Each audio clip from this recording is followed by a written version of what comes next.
네, 안녕하십니까. 대구 경북 능금농협 부석경제사업장 원예지도역 김진혁입니다. 이번 동영상은 만생종 사과 수확 관련해서 수확 및 수확 관련 요령, 수확 후 관리에 대해서 설명을 드리겠습니다. 먼저 설명에 앞서 올해 착색기 기준으로 9월 20일부터 오늘까지 흐린 날이 25일이었습니다. 그리고 강우일수가 11일, 그리고 9월 말부터가 낮 기온이 27도 이상이 좀 있어서 사과 착색에 좀 어려움이 있었습니다. 그리고 뭐 다른 지역도 맹 비슷하지만 여기 부석도 해발 높지만 기후 관계 때문에 착색이 조금 어려움이 있습니다. 그리고 잦은 비로 인해 사과 부패병이 전년도보다는 좀 발생이 좀 있었고요. 노린재 피해 같은 경우에는 올해 강추위로 인해 노린재 발생 밀도가 적어 노린재 피해는 전년보다는 적은 것 같습니다. 첫 번째 사과 수확 적기 판단 요령은 세 가지가 있는데요.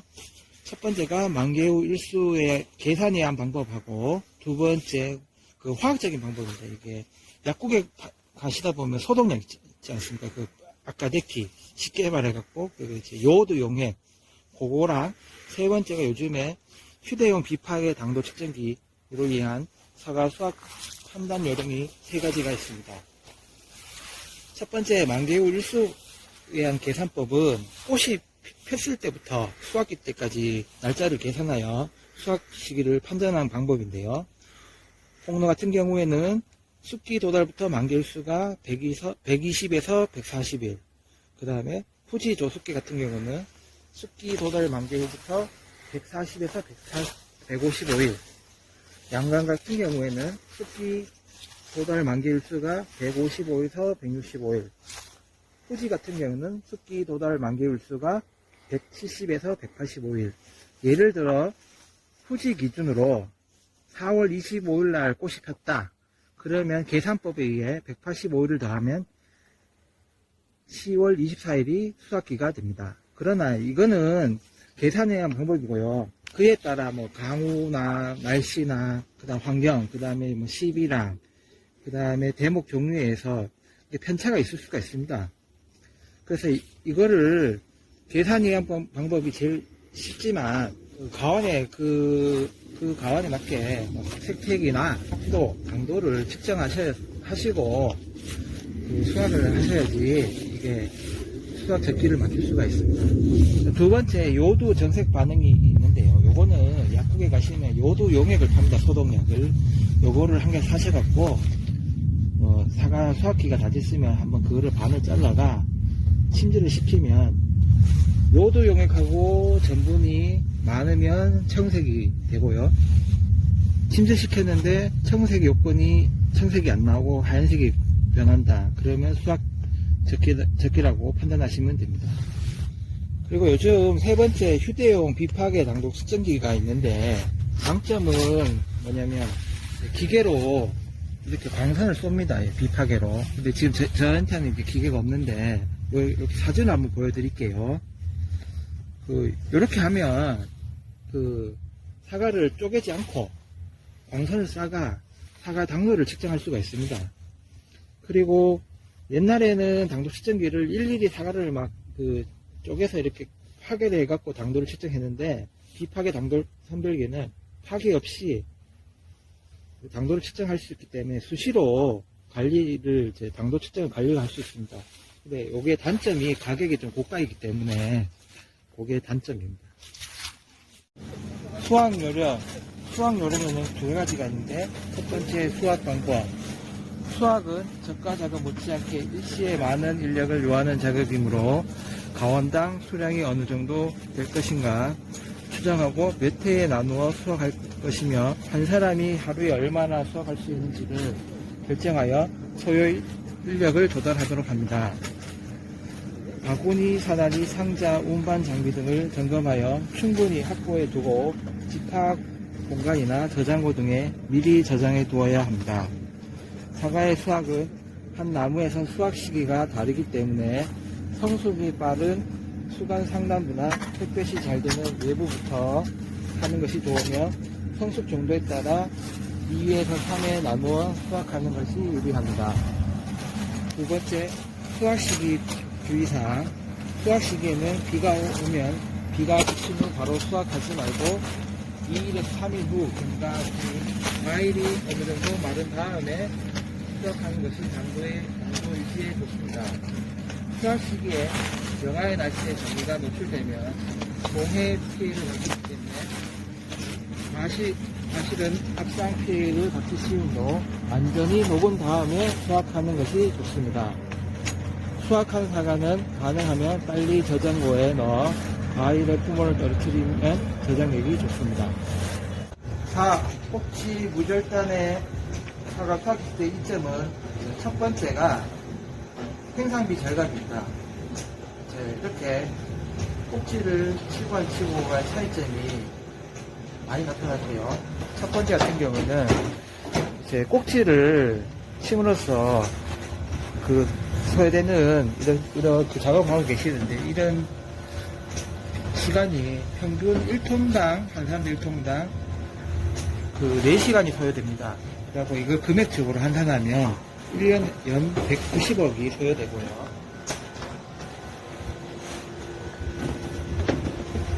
그리고 꼭지를 절단한 거랑 안 한 거랑 신선도 유지가 다릅니다. 꼭지를 안 친 거는 신선도가 오래 가기 때문에 사과 맛이나 그 다음에 중량, 함량들이 오래 가고요. 이렇게 꼭지를 치면 수분기가 이렇게 일찍 빠져있기 때문에 사과의 맛이 좀 떨어지고요. 그 다음에 중량도 떨어지고.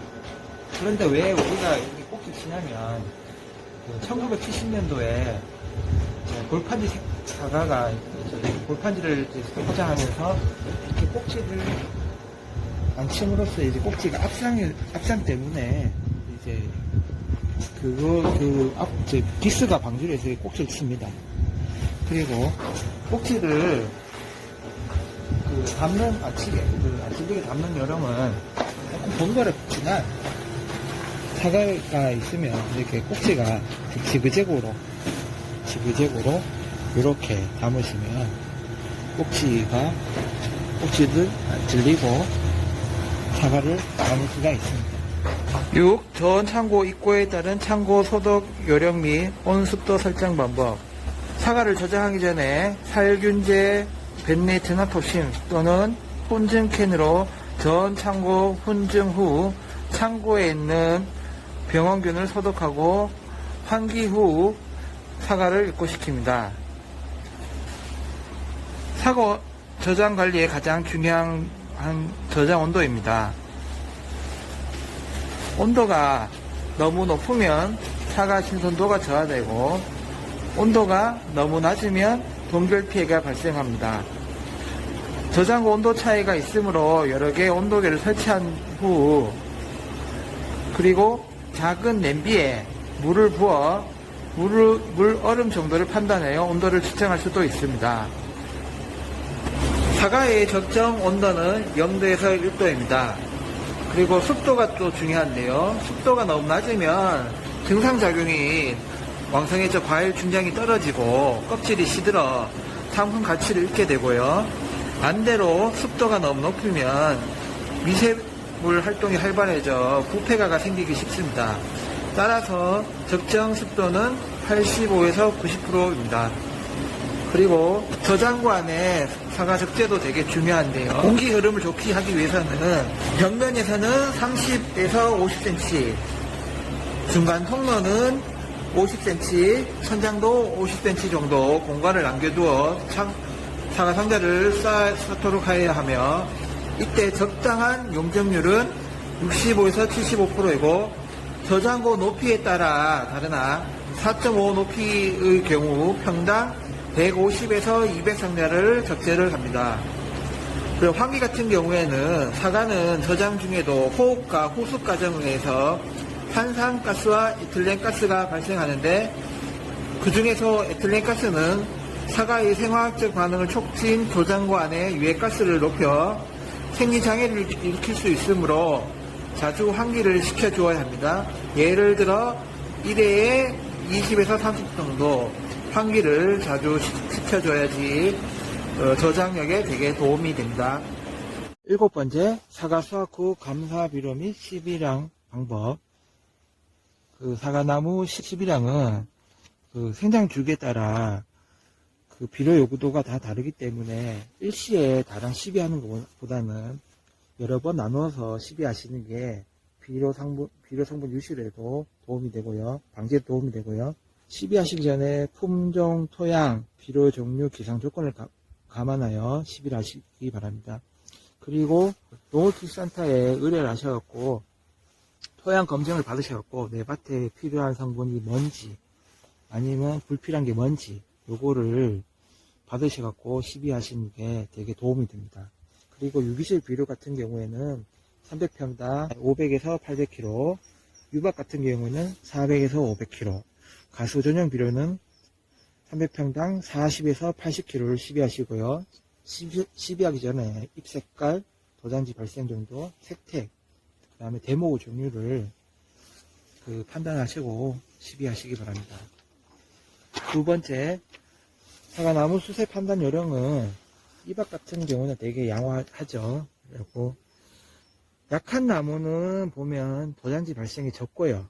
그 다음에 꽃눈도 부실하고, 그 다음에 과실 착색이 좋습니다. 그리고 이런 이제 약한 나무 같은 경우는 시비량을 늘리고 퇴비를 조금 더 사용하시고 신경을 실시합니다. 여기 같은 나무 같은 경우는 나무 세력이 너무 강해서 사과 색칠도 보면 좀 착색이 잘 안 되고요. 그리고 보면 도장지 발생이 너무 많습니다. 도장지 발생이 너무 많으면 여름에 햇빛 초과율도 적고 그 다음에 농약 살포를 해도 농약이 고루고루 살포가 안 되기 때문에 갈반병, 병해충 발생이 없습니다. 그리고 수세가 너무 좋은 나무는 시비량을 좀 줄이시고요. 그 다음에 퇴비, 특히 미스퇴비는 살포를 하지 말으셔야 됩니다. 8번째, 수확 후 사과 꼭지가 나무에 남아있을 경우 불암병 등 각종 병해충 감염 확률의 증가. 사과를 따실 때 깔끔하게 이제 꼭지를 따고 따셔야 되는데 이렇게 꼭지를 놔두고 따시면 이 부위에 불암병 병이 감염됩니다. 그래서 항상 꼭지는 깔끔하게 이렇게 따셔야 됩니다. 그리고 수확 후 불암병 방지를 위해 500리터의 베프란 2병을 수간 전면에 살포하면 불암병 예방에 도움이 됩니다. 이것으로 사과 수확 및 사과 수확 관리 요령에서 마치도록 하겠습니다.